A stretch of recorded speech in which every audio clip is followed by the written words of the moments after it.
আপনাকে কেউ একটা কোনো কটু কথা বলল, আপনার মনে হয় সাথে, সাথে জবাব দিয়ে তার মুখের উপরে ছুঁড়ে দেই কিছু একটা। অবশ্য বেশি মেজাজ খারাপ হলে এটাও মনে হয় যে দেই একটা ঘুষি বসায়।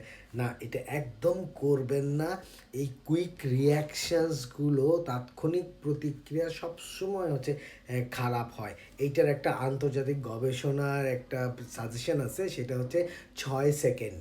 ৬ সেকেন্ড অপেক্ষা করতে হবে অ্যাট লিস্ট আপনাকে কোনো একটা রিঅ্যাকশন দেওয়ার আগে।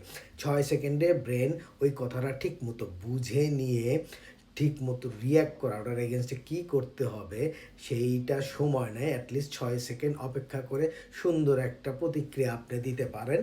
যদি তাড়াহুড়া দেন অনেক সময় এটা ভুল হয় এবং পরে আমাদের খুবই আফসোস হয় যে কী বললাম, এটা না বললেই হয়তো, খুব বাজে কথা বলে ফেলছি তাকে। সো আপনি আপনার মানুষ সামনে একজনকে কথা শুনিয়ে দিলেই যে আপনি জিতে গেলেন, সবসময় ব্যাপারটা এরকম না। সুন্দর একটা প্রতিক্রিয়া এবং সুন্দর একটা উত্তর দিয়েও অনেক সময় জেতা যায় ঠান্ডা মাথায়। ভালো থাকুন সবাই।